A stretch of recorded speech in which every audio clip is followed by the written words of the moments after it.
Hey, what's going on YouTube? Alabama Reloader here. Just want to do a really short video. I haven't posted a video. I think it's been about a week. But I am the main driver of the struggle bus at the moment. Started feeling bad. Today is, what's today? Wednesday, I think. Started feeling bad last Friday afternoon, Friday evening. Just started feeling really crappy. Head was pounding, body aches, all that. Dealing with a little bit of congestion. Woke up Saturday, went and got tested for COVID. I'm positive. I have no clue. We're trying to figure out where in the world I could have even gotten it because I telework, so I'm basically at home pretty much all the time. Didn't really go anywhere last week, so whatever. No one else in the house is, tested positive or showing symptoms or signs. So I'm dealing with that, and it's kicking me right in the face since Friday. I've felt the exact same every day. No change. One positive thing though, I haven't run a fever at all the entire time, which is really weird. But other than that, the body aches, the congestion, the head, my head's pounding, my throat hurts. I can't taste or smell, all of that. So, so just bear with me. But what I want to do is just a real short video. I've got a ton of stuff that I want to get accomplished, like always. But we were waiting for a couple of projects, so not related to this, but an update for the 357 Magnum project that we're going to be working on, the little Ruger 77 357 bolt action, which is just like this. This is a Ruger M77 as well. But the other rifle,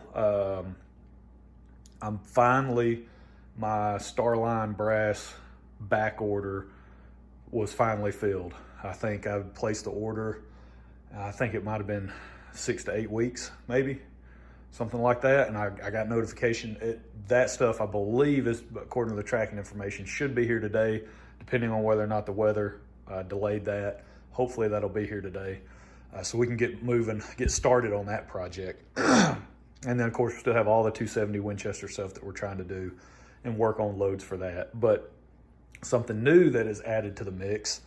This is not my rifle, but this is a Ruger M77 in 30-06. So, yeah, Mark II. This thing is sweet. So this rifle belongs to a coworker.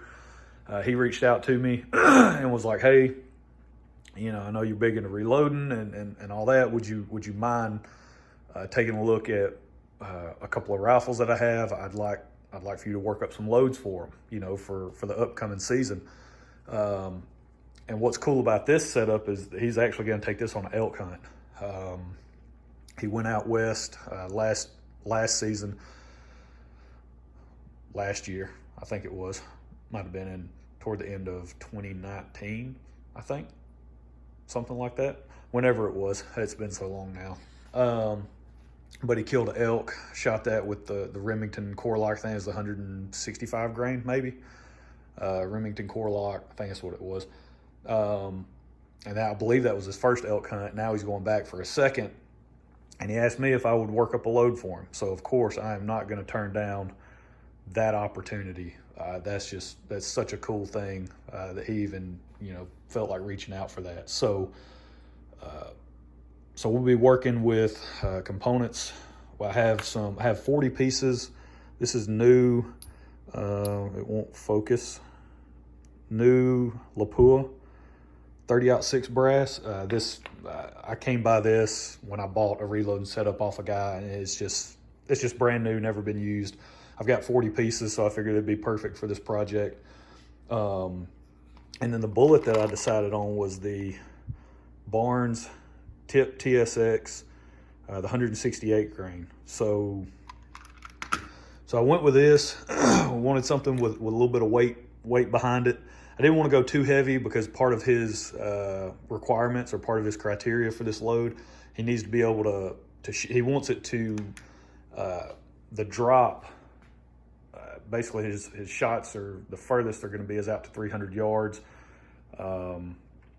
is his requirement. And he doesn't want the bullet to drop more than, I think it was like 7 or 8 inches, I believe is what he was saying, out to 300 yards. And so he typically sights his rifle in, you know, high at 100. I think it's like a couple inches high, maybe at 100 or something like that. So that way there's minimal drop out to 300. So just running the numbers back and forth, you know, I don't want something that's too heavy, but then again, I want a good weight selection that's going to provide really good sectional density numbers, and you know, we're going to be able to retain some good energy downrange. And I think this is going to be a good starting point. This might not be the final bullet that we end up going with, but this is going to be the first one that we test. So really looking forward to this. We'll be pairing this up with some Hodgdon H4350, and the reason we're using H4350, it's just a lack of powder availability for anything else, really. I don't have a lot of powders that are suited for 30-06. I don't have them. I don't own them. I don't, you know, I've got a couple that I could use, Reloader 19, but that's, you know, I've only got maybe a little over a pound, probably not even a pound of Reloader 19 left. And I've got a really good 30-06 load worked up for my dad with 150 grain Nosler ballistic tips. And so that powder is going to be used for that. Plus, I mean, I kind of want to have a decent amount of powder on hand if I'm going to do a load development or load workup for that. I don't want to start with, you know, minimal amount of powder and hope that I latch on to a good load early on. And so really the only powder option that I have that will work in 30-06 that I have enough of that is fine, you know, if I burn through a couple of pounds, it doesn't matter, is H4350. I've got a lot of that on hand. So we're going to go with that. It also provides good velocities just based on the load data. It does provide some pretty good velocities. We're looking at up over 2,800 feet per second with this bullet. So we're going to push it. We're going to see what we can come up with. But yeah, that's the update, everybody. So I'm struggling. I'm trying to recover. I feel like crap. So I'm just hanging in there.